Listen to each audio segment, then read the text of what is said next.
Confirmed reactivation of nuclear silo. Comm team, continue your mission. Engage.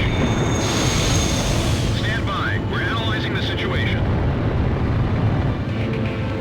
Here comes the snow. Shoot down the enemy. I'll run a plane analysis and fill you in ASAP.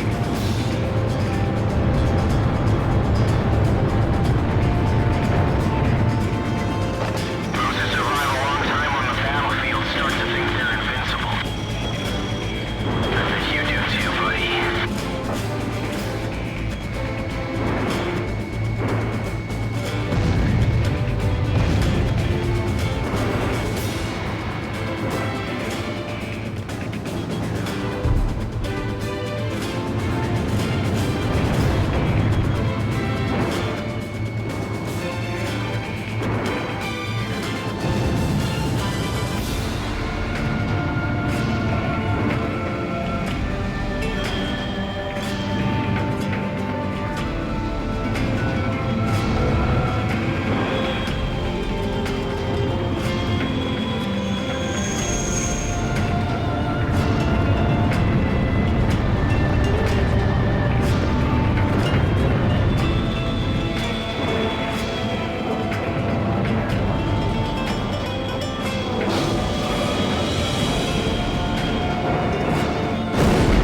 So this is the hidden truth about the war. And this is where his trail ends as well. The impact of the 7 nuclear detonations on the world's psyche was great. Those who witnessed the carnage went on to organize a global arms reduction. Perhaps they were admonishing themselves. Furthermore, the existence of V2 was concealed. The events that occurred after the war faded from people's memories, and these men were also sealed away from history. Maybe this was one path to achieve peace. And here the curtain falls on this story. However, that does not mean their own stories came to an end.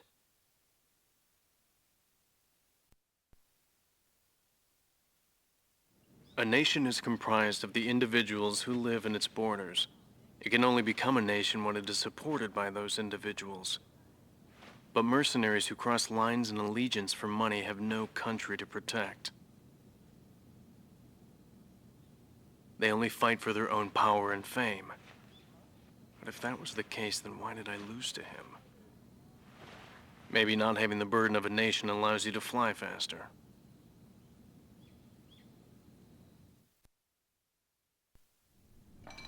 I bailed out and landed here. The captain was gone. I've lived a comfortable life since then, and I probably have him to thank for that.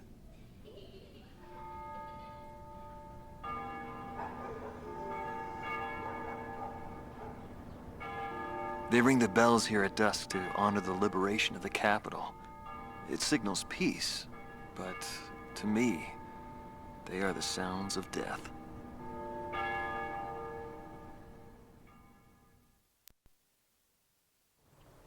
Hatred cannot be the only motivation for war. It only brings about more pointless deaths.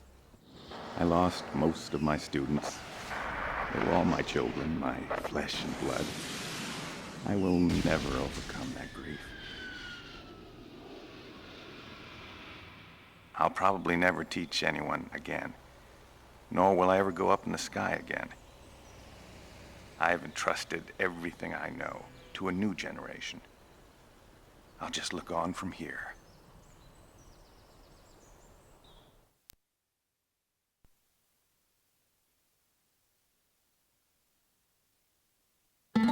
Marcela Vasquez, the Espada team's number 2 and former member of the Sapan Air Force, 9th Air and Land Division, 11th Tactical Fighter Squadron. She is thought to be a survivor of the coup d'etat squadron. She currently earns a living as a dancer.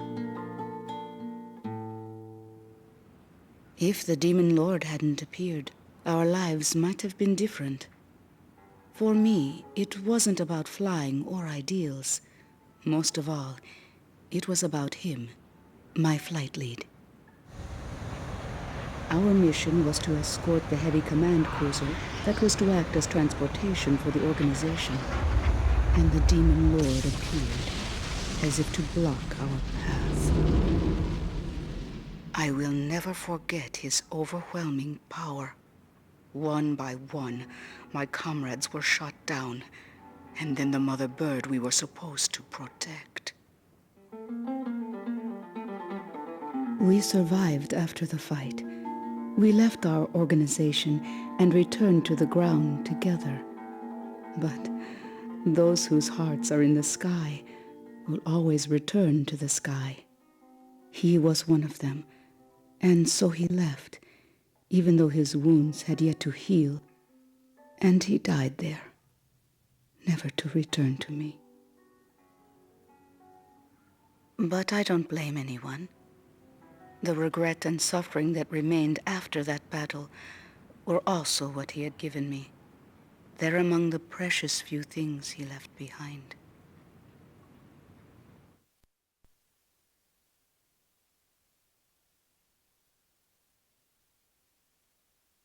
Joshua Bristow, former captain of the Ocean Air Defense Force, 8th Air Division, 32nd Tactical Fighter Squadron. His actions during the BELKAN War are surrounded in mystery, and he is rumored to be one of the founders of a world with no boundaries. His whereabouts were unknown after the decisive Battle of Valdreich. But several years later, he resurfaced as a leader of a terrorist organization. Today, he is serving time in prison. This darkness and that little window are my entire world now. I'm actually rather fond of it. The darkness envelops me in a borderless world, a world with no boundaries. He was not the reason we were unable to change the world. No matter what the desired outcome is, the world can still change, as long as people expand their knowledge and desire change. Today's world has already changed from what it was back then.